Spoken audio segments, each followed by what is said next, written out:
भारत का पड़ोसी देश जो कि बांग्लादेश है, उसके तेवर अभी कम नहीं हो रहे हैं। पहले बांग्लादेश ने राष्ट्रगान को लेकर हमारे भारत पर आरोप लगाया, जिसके बाद अब बांग्लादेश ने गृह मंत्री अमित शाह के दिए गए बयान पर भी नाराजगी जताई है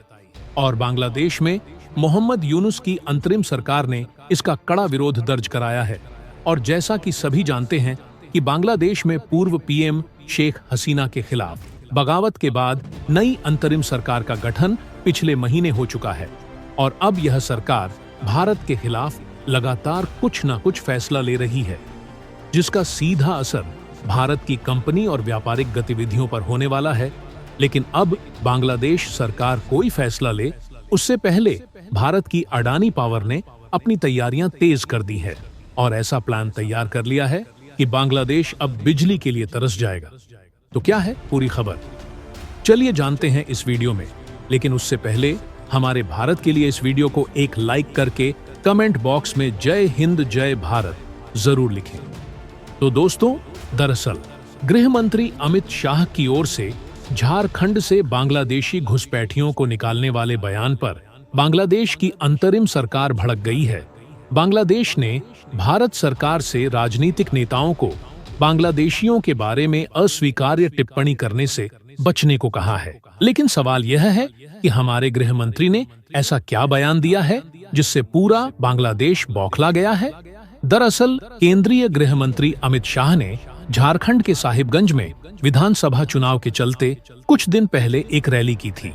और इसी रैली के दौरान अमित शाह ने कहा, एक बार झारखंड सरकार बदल दीजिए, रोहिंग्या और बांग्लादेशी घुसपैठियों को चुन चुनकर झारखंड के बाहर फेंकने का काम भारतीय जनता पार्टी करेगी। इसके अलावा अमित शाह ने कहा, झारखंड के अंदर कोई घुसपैठियों की जगह नहीं है और हमारे झारखंड में जिस तरह से घुसपैठ हो रही है, अगर इसी तरह से चला तो 25 से 30 साल में घुसपैठिए यहाँ बहुमत में आ जाएंगे। बताते चले, यह पहला मौका नहीं है जब बांग्लादेश की ओर से अमित शाह के किसी बयान पर आपत्ति जताई गई हो, क्योंकि इससे पहले साल 2019 में भी सीए यानी नागरिकता संशोधन कानून के तर्क में अमित शाह ने बांग्लादेश में हिंदुओं के उत्पीड़न की बात कही थी, जिसको लेकर बांग्लादेश ने कड़ी आपत्ति जताई थी और बांग्लादेश के तत्कालीन विदेश मंत्री द्वारा कहा गया था, वह जो हिंदुओं के उत्पीड़न की बात कर रहे हैं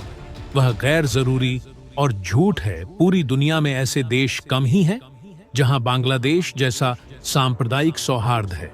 लेकिन हैरानी वाली बात तो यह है कि जिस तरह से भारत द्वारा बांग्लादेश पर घुसपैठियों के आरोप लगाए जाते हैं,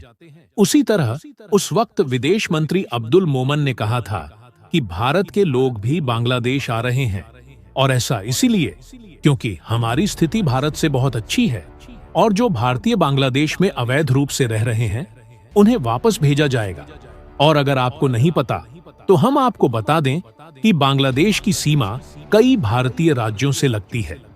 ऐसे में बांग्लादेश की ओर से अवैध तरीके से घुसपैठियों का आना लंबे समय से राजनीतिक मुद्दा रहा है।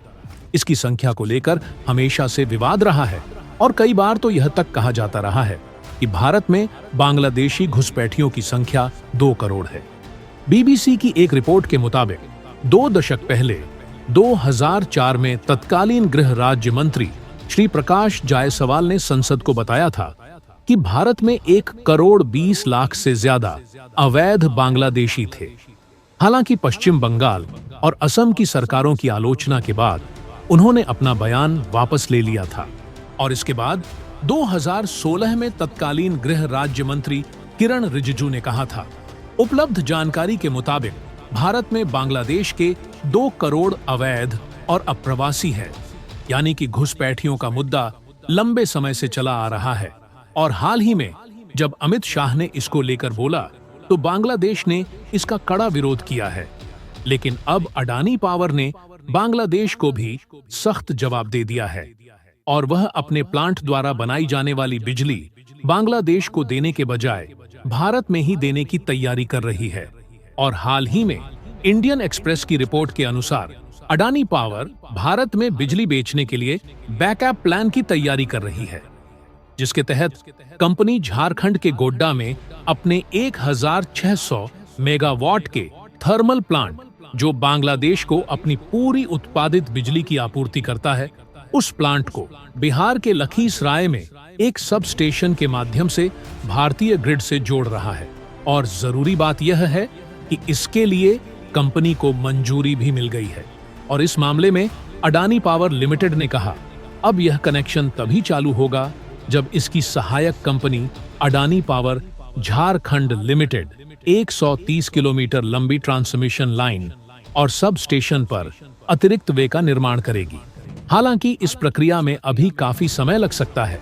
लेकिन घोड्डा प्लांट से 30 किलोमीटर दूर बांका में एक करीबी सब स्टेशन के अंतिम लिंक के जरिए भारतीय ग्रिड से जल्द कनेक्शन के लिए एपीजेल के अनुरोध को national transmission planning authority central transmission utility of India limited ने 21 अगस्त को तकनीकी बाधाओं का हवाला देते हुए खारिज कर दिया था।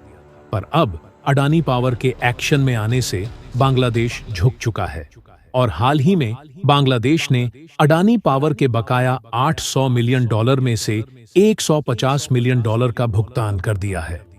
दरअसल ब्लूमबर्ग की रिपोर्ट के अनुसार बांग्लादेश की अंतरिम सरकार ने झारखंड में अडानी पावर लिमिटेड के कोयला आधारित संयंत्र द्वारा आपूर्ति की गई बिजली के लिए बकाया राशि का भुगतान करना शुरू कर दिया है।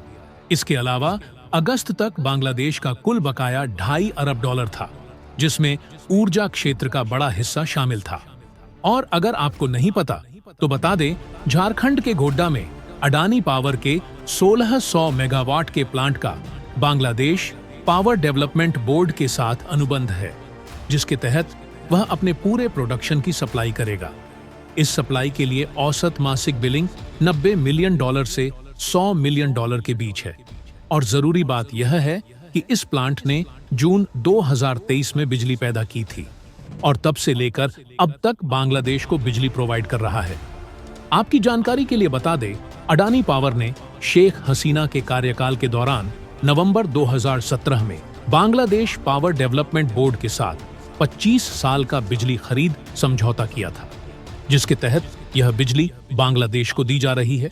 लेकिन जिस तरह के हालात बांग्लादेश में चल रहे हैं और उसकी ओर से भारत विरोधी गतिविधियां हो रही हैं,